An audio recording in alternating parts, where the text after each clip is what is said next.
We're talking today about environmental enrichment.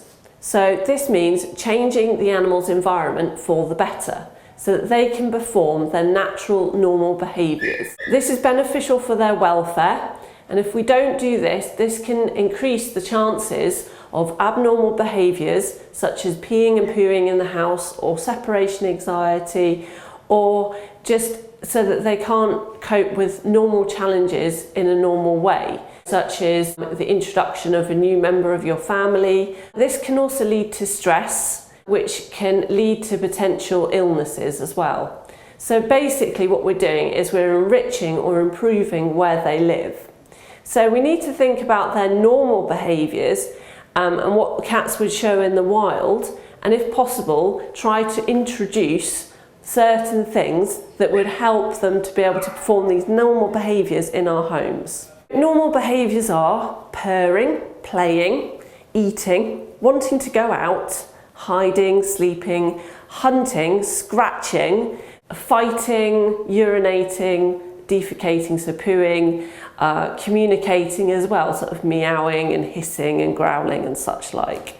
So what things can we introduce into our own homes that will help them be able to perform these natural behaviours? In order to help them be able to defecate, which is pooing and weeing normally, we need to introduce litter trays. We need to look at private areas that we can put the litter trays, such as corners of the room, underneath tables with maybe a cloth over, and private areas, not in the kitchen or the bathroom, because these are not particularly private, and they're quite busy human areas as well, so they're not particularly good place to put the litter tray. I would also suggest not putting a litter tray in noisy areas of the house, and not putting them on top of appliances such as washing machines or tumble dryers, or any sort of appliances that heat up or vibrate ideally.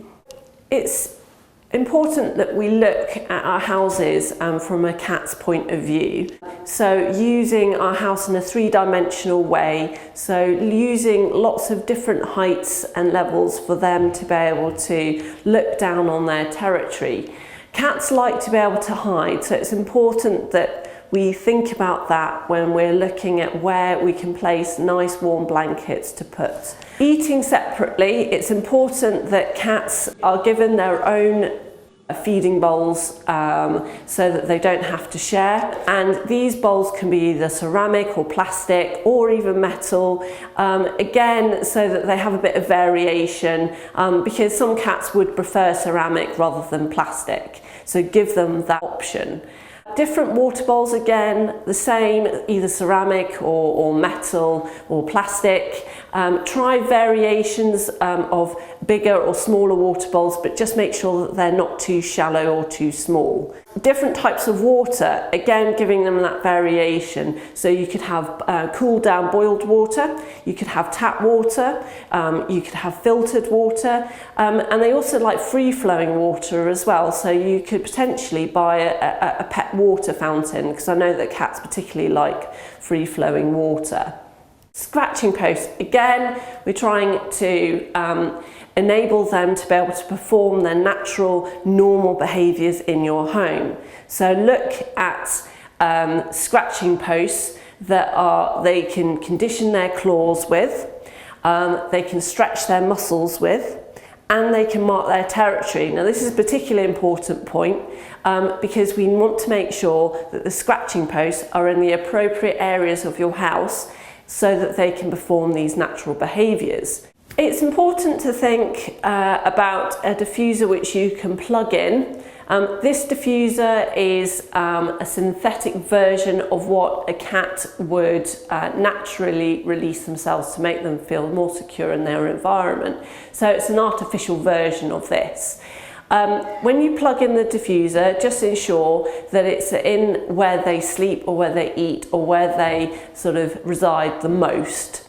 Think about your behaviour in relation to your cats, because sometimes your behaviour is going to rub off on the cat and it's going to make the cat feel a little bit more insecure. So if you're anxious, the cat will pick up on that, and again, if you're happy, the cat is going to again just feel that more secure in their environment. So just have a think about your behaviour and how you act around the cat. Puzzle feeders. Now, puzzle feeders are great because they decrease the possibility of weight gain, and they also encourage the cat to be able to use their brains. Now, puzzle feeders are feeders that the cat has to try and work out how to get the food out of this particular feeder.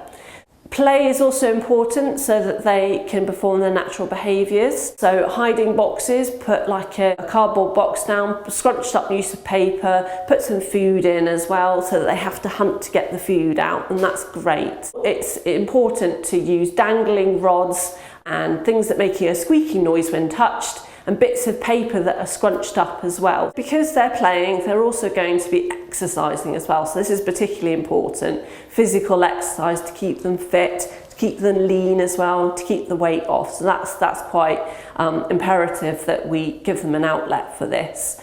Catnip and cat grass.